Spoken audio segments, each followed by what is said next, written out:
Psalms Chapter 78. Give ear, O my people, to my law, incline your ears to the words of my mouth.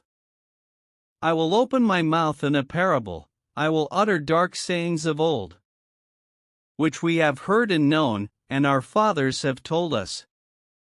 We will not hide them from their children, shewing to the generation to come the praises of the Lord, and his strength, and his wonderful works that he hath done.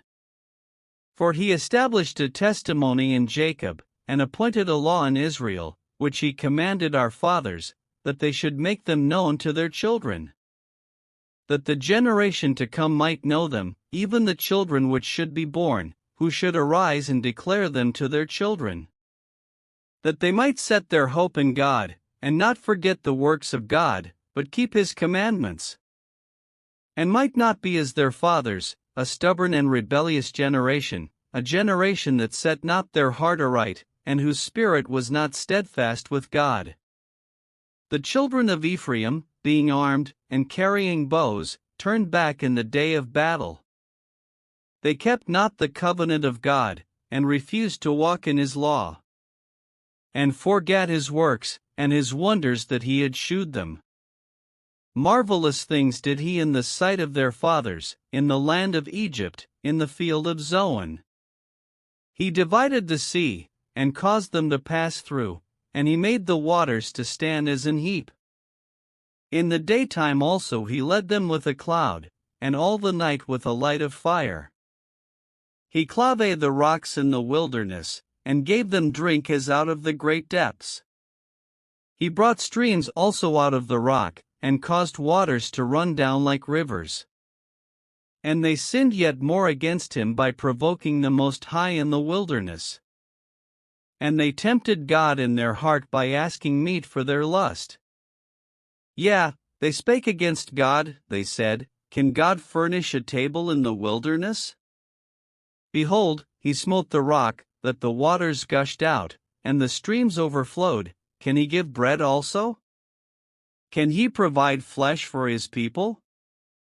Therefore the Lord heard this, and was wroth, so a fire was kindled against Jacob, and anger also came up against Israel, because they believed not in God, and trusted not in his salvation.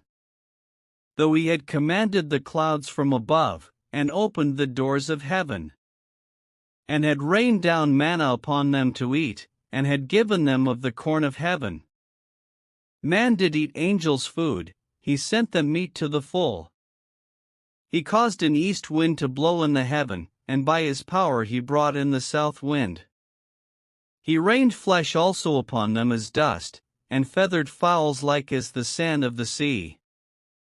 And he let it fall in the midst of their camp, round about their habitations.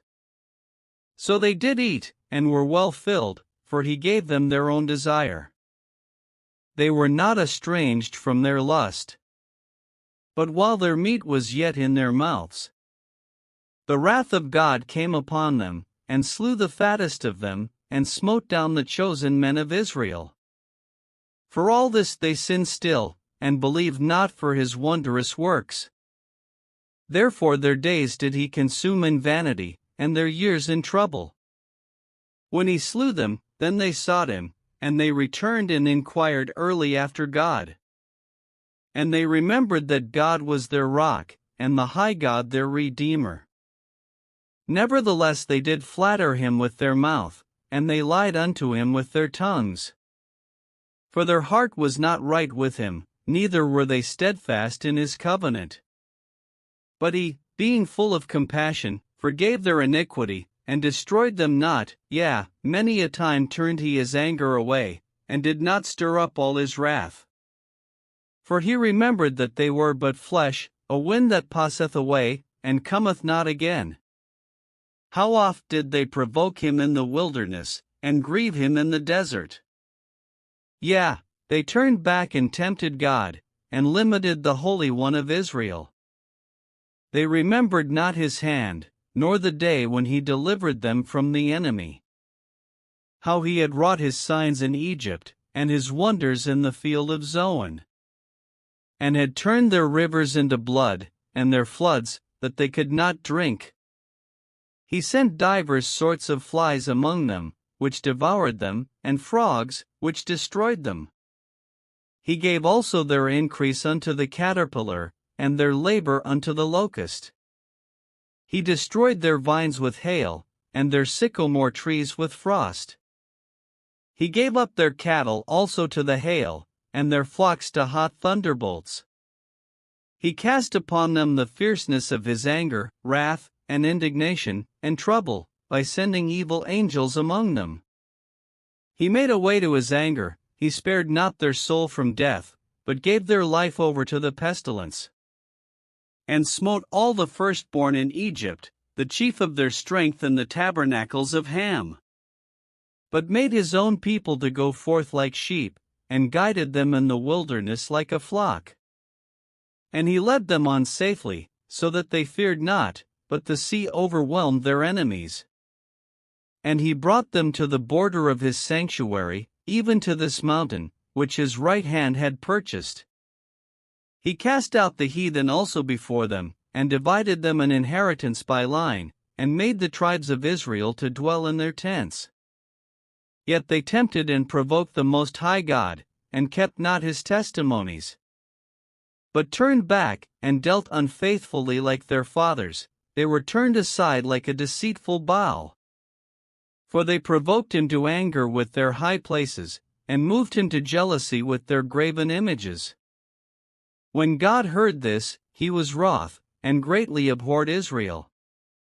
So that he forsook the tabernacle of Shiloh, the tent which he placed among men, and delivered his strength into captivity, and his glory into the enemy's hand. He gave his people over also unto the sword, and was wroth with his inheritance. The fire consumed their young men, and their maidens were not given to marriage. Their priests fell by the sword, and their widows made no lamentation. Then the Lord awaked as one out of sleep, and like a mighty man that shouteth by reason of wine.